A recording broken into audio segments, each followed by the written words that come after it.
नमस्कार, मी श्रेयश पांडे. जेम विशेष मध्ये आपलं स्वागत आहे. निकाला आधीच निकाल ही विशेष मालिका आम्ही आपल्यासाठी घेऊन आलेलो आहोत. प्रत्येक टप्प्यानुसार मतदानाच्या टक्केवारीचा आढावा घेत कौल कुणाला याचाच अंदाज आम्ही मांडतोय. आधीच्या भागामध्ये आपण चौथ्या टप्प्यातील शिर्डी, नगर, नंदुरबार, पुणे या लोकसभा मतदार संघाचा आढावा घेण्याचा प्रयत्न केलेला आहे. आजही या संदर्भातला आढावा घेणार आणि काही मतदारसंघ आहेत चौथ्या टप्प्यातलं मतदान जिथं पार पडलेलं आहे त्याचा आढावा घेणार आहोत. जसं पुणे झालं, आणखी काही मतदारसंघ आहेत.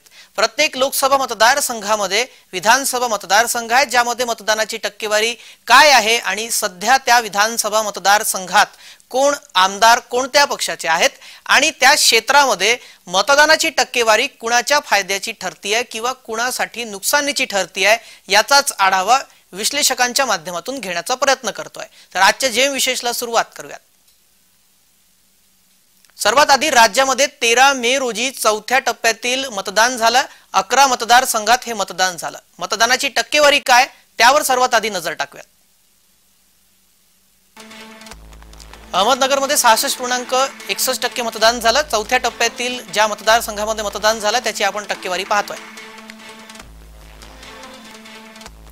औरंगाबादमध्ये 63.03% मतदान झालंय. चौथ्या टप्प्यातील मतदारसंघामध्ये बीडचाही समावेश आहे. बीडमध्ये 70.92% मतदान झालं. जळगाव लोकसभा मतदारसंघामध्ये 58.47% मतदान झालं.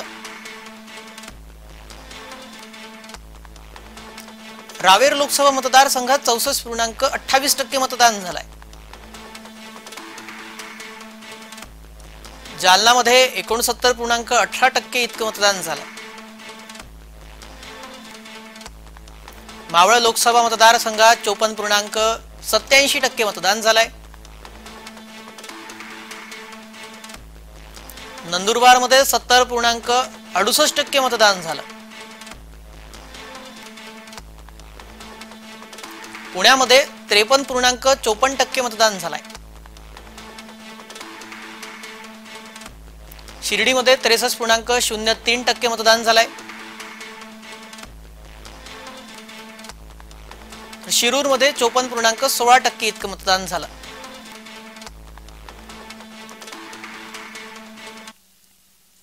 चौथ्या टप्प्यात ज्या 11 लोकसभा मतदारसंघामध्ये मतदान झालं त्याची टक्केवारी काय होती ती आपण पाहिली. आता राज्यातल्या याच 11 लोकसभा मतदारसंघामध्ये 13 मेला जे मतदान झालेलं आहे त्या 11 मतदारसंघात उमेदवार कोण आहेत आणि त्यांची लढत कुणाशी आहे, कशी ही लढत आहे, आमने सामने ग्राफिकच्या माध्यमातून पाहूयात.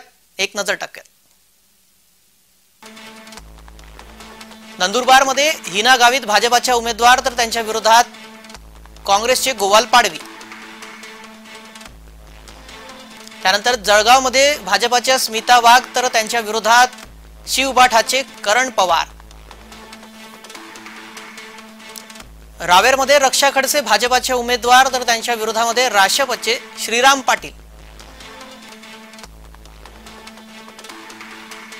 जालनामध्ये भाजपाचे उमेदवार रावसाहेब दानवे त्यांच्या विरोधामध्ये काँग्रेसचे कल्याण काळे. औरंगाबाद मध्ये इम्तियाज जलील एमआयएमचे विद्यमान खासदार आहेत. यंदाही ते खासदारकीच्या रिंगणामध्ये आहेत. त्यांच्या विरोधात शिवसेनेचे संदीपान बुमरे. औरंगाबाद मध्ये चौरंगी लढत पाहायला मिळते. चंद्रकांत खैरे शिवबाठाचे उमेदवार इथं निवडणुकीच्या रिंगणात आहेत तर वंचित कडून अफसर खान सुद्धा औरंगाबाद मध्ये निवडणुकीच्या रिंगणात आहेत. मावळमध्ये श्रीरंग बारणे शिवसेनेचे उमेदवार तर त्यांच्या विरोधात शिवबाठाचे संजोग वागेरे.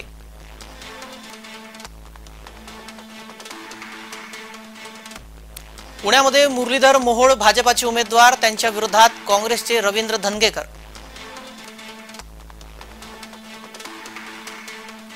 पुण्यामध्ये चौरंगी लढत पाहायला मिळते. वसंत मोरे वंचित कडून निवडणुकीच्या रिंगणात आहेत तर इकडे अनिश सुंडके हे अपक्ष उमेदवार. शिरूरमध्ये शिवाजीराव आढळराव पाटील राष्ट्रवादी अजित पवार गटाचे उमेदवार तर त्यांच्या विरोधात राष्ट्रवादी शरदचंद्र पवार पक्षाचे अमोल कोल्हे. अहमदनगरमध्ये सुजय विखे पाटील भाजपाचे उमेदवार, तर त्यांच्या विरोधात राष्ट्रवादी शरदचंद्र पवार पक्षाचे निलेश लंके। त्यानंतर शिर्डीतली लढत पाहतोय। शिर्डीमध्ये सदाशिव लोखंडे शिवसेनेचे उमेदवार, तर त्यांच्या विरोधात शिवबाठाचे भाऊसाहेब वागचौरे। बीडमध्ये भाजपाच्या पंकजा मुंडे, त्यांच्या विरोधात राष्ट्रपचे बजरंग सोनावणे।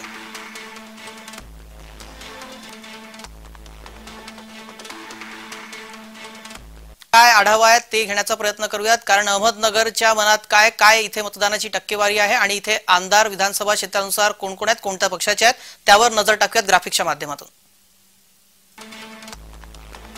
अहमदनगर विधानसभा क्षेत्रामध्ये संग्राम जगताप राष्ट्रवादीचे आमदार आहेत। या क्षेत्रामध्ये 62.50% मतदान झालेलं आहे। विधानसभा क्षेत्र कर्जत जामखेडमध्ये रोहित पवार राष्ट्रपचे आमदार आहेत। या भागामध्ये 66.19% मतदान झालंय। तर पारनेर विधानसभा क्षेत्रामध्ये निलेश लंके आमदार आहेत, इथे हे राष्ट्रपचे आमदार आहेत। या भागामध्ये 70.13% मतदान झालं। विधानसभा क्षेत्र राहुरीमध्ये प्राजक्त तनपुरे राष्ट्रपचे आमदार आहेत आणि या भागामध्ये मतदान 70% झालं। शेवगावमध्ये मोनिका राजळे भाजपाचे आमदार आहेत, इथे 63.03% मतदान झालंय। श्रीगोंदामध्ये बबनराव पाचपुते हे भाजपाचे आमदार आहेत। या क्षेत्रात 67.90% मतदान झालं।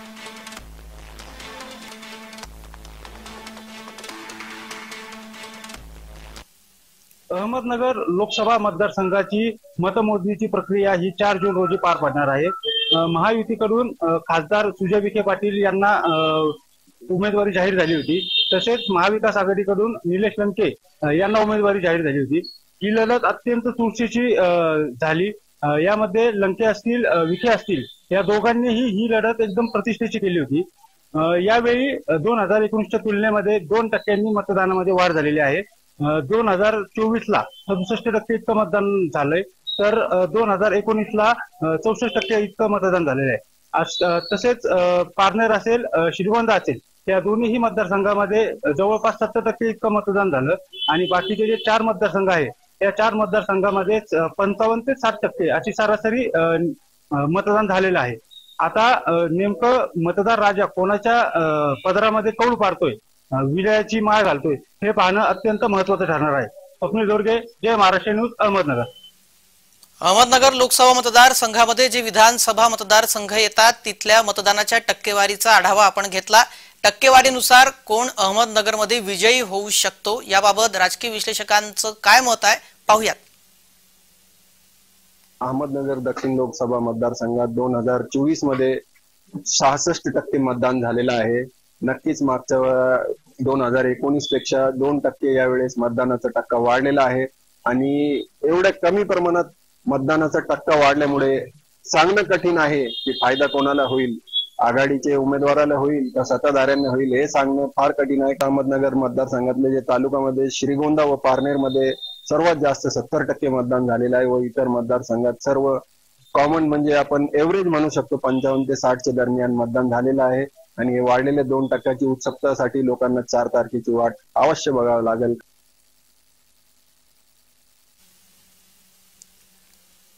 अहमदनगरमध्ये निलेश लंके हे बाजी पलटणार का, कारण त्यांनी अखेर अजितदादा यांचा हात सोडत शरद पवार यांची साथ धरली आणि त्यांच्या पक्षाच्या तिकिटावर ते इथून निवडणुकीच्या रिंगणात आहेत। या संदर्भात राजकीय विश्लेषकांचं काय मत आहे पाहूयात। 2019च्या तुलनेत 2024 मध्ये जवळपास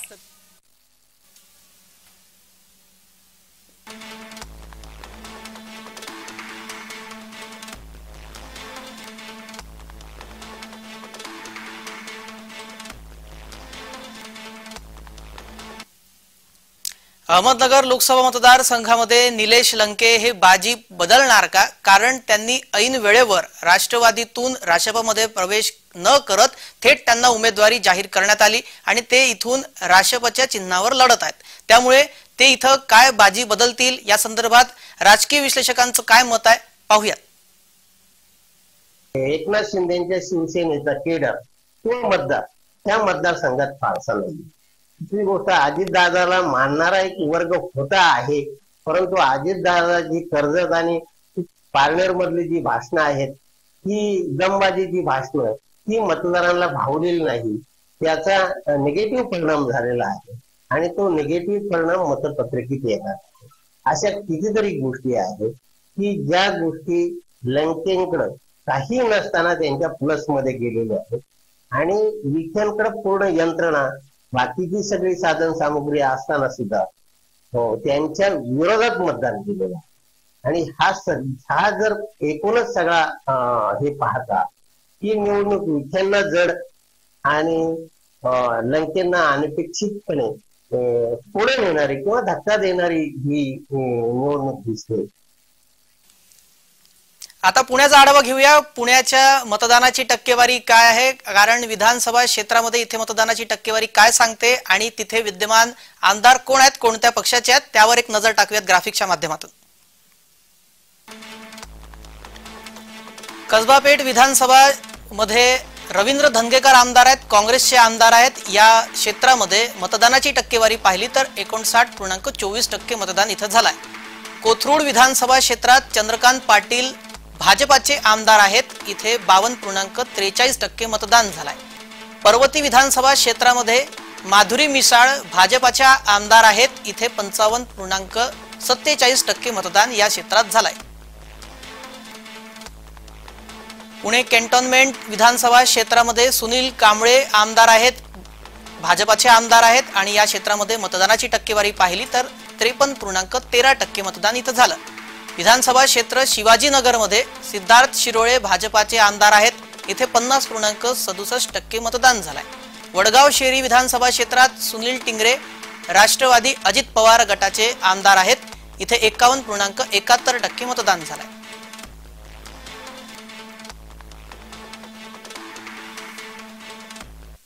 दोन 2019च्या तुलनेत 2024 मध्ये जवळपास 70,000 अधिकच्या पुणेकरांनी मतदान प्रक्रियेमध्ये भाग घेतला. तरी देखील भाजपला विजयाची जी आहे ती खात्री बसत नाहीये. कारण का मोठ्या प्रमाणामध्ये 59% मतदान हे कसबा पेठ विधानसभा मतदारसंघातून झालंय आणि याच कसबा पेठ विधानसभा मतदारसंघातून आता रवींद्र धंगेकर हे आमदार म्हणून आहेत. त्यामुळेच मोठ्या प्रमाणामध्ये कसब्यातील नागरिकांनी बाहेर येत मतदान केल्याचं चित्र पाहायला मिळत आहे. गेल्या काही दिवसांपासून निवडणुकीची जे वारं सुरू झालं त्या वाऱ्यापासून भाजपला जे आहे ते मोठ्या प्रमाणामध्ये विजयाचा ओव्हर कॉन्फिडन्स होता आणि त्याच दृष्टीने प्रचाराची यंत्रणा त्यांची शेवटपर्यंत तो टेम्पो टिकून राहिली नसल्याचं चित्र अगदी शेवटपर्यंत पाहायला मिळालं. तर दुसरीकडे काँग्रेसच्या रवींद्र धंगेकरांनी हळूहळू या सगळ्या प्रचार यंत्रणेमध्ये मोलाचा क्षण जो आहे तो टिपलेला पाहायला मिळाला. रवींद्र धंगेकरांचा ग्राफ प्रचाराच्या दरम्यान उंचावत असल्याचं चित्र भाजपच्या वरिष्ठांना निश्चितपणाने कळालं होतं. त्यामुळे अगदी नरेंद्र मोदींची सभा असेल, देवेंद्र फडणवीसांच्या सभा असतील, या सगळ्या सभा अगदी शेवटच्या टप्प्यामध्ये भाजपला नियोजित कराव्या लागल्या. येत्या 4 तारखेला मतदान रूपी पुणेकरांनी नेमकं कोणाला मतदान केलंय, पुणेकरांचं पारडं नेमकं कोणाच्या बापात जड पाहायला मिळणार हे 4 तारखेच्या निकालामधूनच स्पष्ट होईल. रोहन कदम, जय महाराष्ट्र न्यूज, पुणे. पुण्यातील 6 विधानसभा क्षेत्र पाहिलेत आणि तिथली टक्केवारी जर आपण पाहिली तर पुण्यात काही भागामध्ये मतदान कमी झालेलं आहे तर काही भागामध्ये जास्त झालेलं आहे. त्याची कारणे काय आणि त्याचा निकालावर काय परिणाम होऊ शकतो याबाबत राजकीय विश्लेषकांचं मत काय आहे ते आम्ही जाणून घेतलं. पाहूया. सर्वात कमी मतदान तसं शिवाजीनगरमध्ये नोंदवले गेले. तिथं अजून तुलनेने जर मतदान झालं असतं जास्त तर त्याचा निश्चितपणे काँग्रेसलाच फायदा झाला असता. कारण शिवाजीनगर मतदारसंघ 2019ला अवघ्या 5,000 मताधिक्यांनी काँग्रेसला गमवावा लागला होता. शिवाजीनगर असो किंवा पुणे कॅन्टोन्मेंट मतदारसंघ असो हे काँग्रेस माइंडेड मतदारसंघ ओळखले जातात. तिथं जेवढी मतदानाची टक्केवारी वाढली असती त्याचा निश्चितपणे काँग्रेसला फायदा झाला होता. तिथं टक्केवारी वाढली आहे का तर 100% वाढली, पण अपेक्षित अजून जी वाढली असती म्हणजे जर कसब्यामध्ये 59% मतदान होतंय आणि शिवाजीनगर किंवा पुणे कॅन्टोन्मेंटला जवळपास 50-51% मतदान होते, ते जर अजून 4-5% वाढलं असतं तर त्याचा उमेदवार काँग्रेसचे उमेदवार रवींद्र धंगेकर यांना झाला असता. 2019ला साधारणपणे 50% म्हणजे 49 पॉईंट समथिंग मतदान झालं होतं. त्या तुलनेत यावेळेस मतदानाचा टक्का वाढलाय, 53% इतकं मतदान झालंय. आतापर्यंत आपण साधारण असं अनालिसिस केलं जातं की टक्का वाढला की प्रस्थापितांना धक्का असतो. पुण्यातलं गणित काही प्रमाणात तसंच वाटतंय.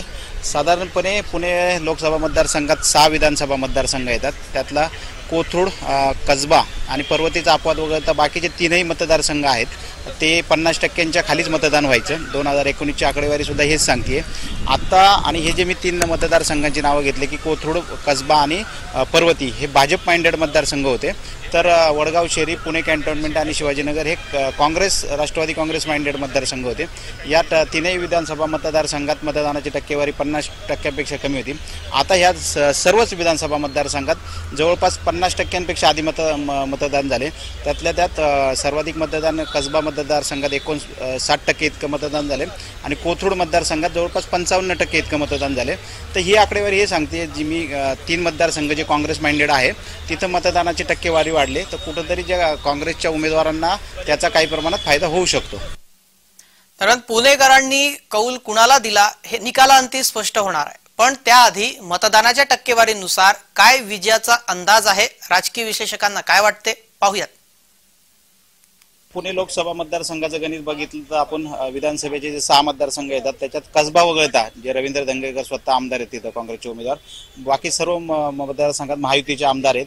100 नगरसेवक या पुणे महानगरीत भाजपचे होते. त्यामुळे ज्यावेळेस उमेदवारी किंवा निवडणूक जाहीर झाली त्यावेळेस भाजपचं पारडं निश्चित जड होतं. आज मात्र मतदान झाल्यानंतर ती परिस्थिती आहे का, तर निश्चितपणे नाही. पुण्यातली निवडणूक अत्यंत चुरशीची झालेली आहे. त्याच्यात कोण बाजी मारेल हे छाती ठोकपणे आज भाजपवाले सांगू शकत नाही किंवा काँग्रेसवाले सांगू शकत नाही. कसबा असेल, पर्वती असेल आणि कोथरूड असेल इथं भाजप किती मताधिक्य घेणार यावरच भाजपची खरी कसरत लागणार आहे. तरीही या 3 मतदारसंघात अपेक्षित मताधिक्य भाजपला मिळत नाही, आत्ताची अशी स्थिती आहे. त्यामुळे ही फाईट अत्यंत काटेकी टक्कर झाली आणि 4 जूनलाच आपल्याला कळेल की नक्की कोण बाजी मारेल. पुण्यानंतर आता लगतच्या मतदारसंघ म्हणजे शिरूरमध्ये जाऊयात. शिरूरमध्ये काय मतदानाची टक्केवारी आहे, शिरूरच्या 6 विधानसभा मतदारसंघामध्ये मतदानाची टक्केवारी कशा प्रकारे आहे, तिथे विद्यमान आमदार कोण आहेत, कोणत्या पक्षाचे आहेत, त्यावर ग्राफिक्सच्या माध्यमातून नजर टाकूया.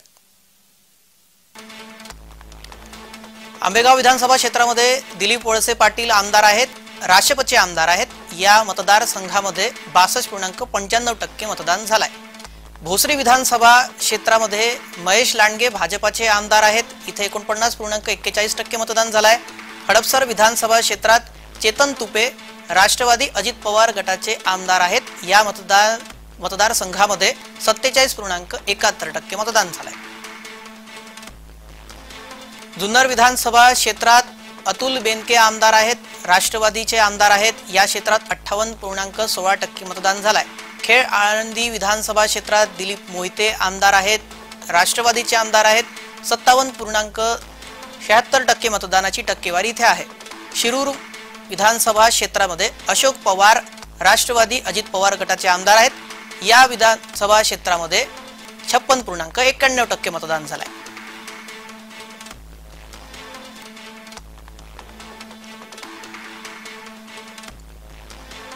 पुणे जिल्ह्यातील 4 लोकसभा मतदारसंघांपैकी शिरूर लोकसभा मतदारसंघ, या मतदारसंघात ही जी आत्ताची निवडणूक आहे ती अतिशय चुरशीची आणि रंगतदार झालेली पाहायला मिळाली. त्याचं कारण असं की ज्याप्रमाणे बारामती लोकसभा मतदारसंघात काका विरुद्ध पुतण्या, राष्ट्रवादी विरुद्ध राशप अशी लढाई होती, तीच लढाई शिरूर मध्ये देखील पाहायला मिळाली. शिरूर मध्ये राशपकडून अमोल कोल्हे यांना उमेदवारी देण्यात आली होती, तर राष्ट्रवादी अजित पवार गटाकडून शिवाजीराव आढळराव पाटील यांना ही उमेदवारी देण्यात आली होती. खरं तर सुरुवातीच्या काळातच अजित पवार यांनी थेट अमोल कोल्हे यांना आव्हान दिलं होतं की तू कसा निवडून येतो तेच बघतो. त्यामुळे ही निवडणूक जी आहे ती प्रचंड प्रतिष्ठेची झालेली पाहायला मिळाली. या निवडणुकीत शिरूर लोकसभा मतदारसंघातील एकूण नागरिकांपैकी 54.16% नागरिकांनी आपला मतदानाचा हक्क बजावलेला आहे. म्हणजेच 13,75,593 नागरिकांनी आपलं मत जे आहे ते मतपेटीत टाकलेलं आहे. आता येत्या 4 तारखेला या शिरूर लोकसभा मतदारसंघाचा खासदार कोण असणार हे समजणार आहे. शिरूरमध्ये भोसरी आणि हडपसर या विधानसभा मतदारसंघामध्ये मतदानाची टक्केवारी कमी आहे आणि या क्षेत्रामध्ये महायुतीचे आमदार आहेत. याचा फटका कुणाला बसणार याबाबत राजकीय जाणकार काय मत व्यक्त करतायत पाहूयात. शिरूर काय किंवा बारामती काय, सोलापूर काय हे मतदारसंघ असे की याच्या निकालासंदर्भात नेमकेपणानं कुणीच सांगू शकत नाही. शिरूर बद्दल बोलायचं तर शिरूर मधलं मतदान जो हडपसर विधानसभा मतदारसंघ आहे त्यातला घटलेला आहे आणि सर्वाधिक मतदान हे आंबेगाव मध्ये झालं. त्यामुळे आंबेगाव मध्ये सर्वाधिक झालेलं मतदान हे आढळराव पाटलांना अनुकूल ठरतं की अमोल कोल्हेंना अनुकूल ठरतं. तर मला असं वाटतं की आंबेगावचं मतदान हे आढळरावांना अनुकूल ठरण्याची शक्यता आहे. आणि हडपसरचं म्हणाल तर हडपसरचा हा संपूर्ण जो शहरी भाग आहे, या शहरी भागामध्ये झालेलं जे मतदान आहे ते मतदान हे म्हणजे कमी झालेलं जे मतदान आहे हे दोघांसाठी धोकादायक ठरू शकतं. शिरूरचं मतदारसंघाकडे जर आपण पाहिलं तर शिरूर मतदारसंघ हा याच्यामध्ये 6 जे विधानसभा क्षेत्र आहेत त्याच्यातील हडपसर आणि भोसरी की जिथं जवळपास अनुक्रमे 5.5 लाखाच्या वर दोन्हीकडं एकंदरीत मतदान आहे ते शहरी येतात. तर बाकीचे राहिलेले जुन्नर, खेड, आळंदी, तुमचे शिरूर आणि आंबेगाव हे ग्रामीण मतदारसंघ येतात. तर इथं बघायला गेलं तर हडपसरमध्ये जे आहे ते 277च्या आसपास दोन्हीकडे म्हणजे 270च्या वर दोन्हीकडे मतदान झालेलं आहे. त्याचं काउंट पाहायला गेलं तर 5.5 लाखांच्या वर जातो. एकंदरीत मतदानातलं 5.5 लाख मतदान हे शहरात झालेलं आहे म्हणजे भोसरी आणि आपल्या हडपसरमध्ये. ग्रामीण भागात बघायला गेलं तर जिथं आंबेगाव असेल तिथं जास्त मतदान झालेलं आहे. शिरूरमध्ये विधानसभा मतदारसंघाप्रमाणे जर आपण पाहायला गेलं तर महायुतीचे आमदार महाविकास आघाडीपेक्षा अधिक संख्येत आहेत. त्याचा फायदा महायुतीचे उमेदवार शिवाजीराव आढळराव पाटलांना होणार का की विद्यमान खासदार अमोल कोल्हे हे गड राखणार? राजकीय जाणकार याबाबत काय अधिक माहिती देत आहेत पाहूयात. उमेदवारी जाहीर झाल्यापासून सुरुवातीचे जवळजवळ 15 दिवस हे अमोल कोल्हे निवडून येतील एकतर्फी निवडणूक आहे असं वातावरण होतं. मात्र जसं जसं वातावरण बदलत गेलं, प्रचार वाढत गेला आणि बारामतीचं मतदान झाल्यानंतर अजित पवार शिरूर मतदारसंघात त्यांनी लक्ष घातलं. त्यानंतर थोडंसं वातावरण बदललं आणि अमोल कोल्हेच निवडून येतील असं म्हणण्याची असं जे काही वातावरण होतं तर त्याच्यामध्ये आढळराव सुद्धा लढतीत आले आणि नंतरच्या काळामध्ये आढळराव निवडून येऊ शकतात अशी एक चर्चा सुरू झाली. हे खरं तर अजित पवारांचं यश आहे. सुरुवातीला म्हटलं तसं की लढतीत नव्हतेच, अमोल कोल्हे निवडूनच येतील अशी जी सुरुवातीची परिस्थिती होती ती मतदानापर्यंत ती तशी राहिली नाहीये की अमोल कोल्हे 100% निवडून येतील अशी मात्र परिस्थिती राहिलेली नाही. याचा अर्थ अमोल कोल्हेच निवडून येतील किंवा आढळरावच निवडून येतील आता असं सांगण्यासाठी परिस्थिती निश्चित नाही. एकंदरीत तिथली परिस्थिती पाहिली तर सुरुवातीला असं बोललं गेलं की बाबा अमोल कोल्हे निवडून येतील कारण की अमोल कोल्हेंनी चांगली प्रचार यंत्रणा राबवली, शरद पवारांची त्यांना साथ होती. पुन्हा आढळराव पाटील रेसमध्ये दिसून आले. पुन्हा अमोल कोल्हे आणि शेवटच्या टप्प्यात जिथं मतदान झाल्यानंतर काही अंशी जिथं अमोल कोल्हेंचा बोलबाला बोललं गेलं तिथं आढळराव पाटील हे कमी का होईना लीडने ते निवडून येतील असं बोललं जात आहे. मात्र शेवटी मतदारांनी काय केलंय हे 4 तारखेलाच कळू शकेल. जेम विशेषच्या या भागामध्ये इतकंच. बाकीचे काही मतदारसंघ आहेत त्याचा आढावा याच्या पुढच्या भागात घेऊयात. आजच्या या भागात इतकंच. सर्व प्रेक्षकांना जय महाराष्ट्र.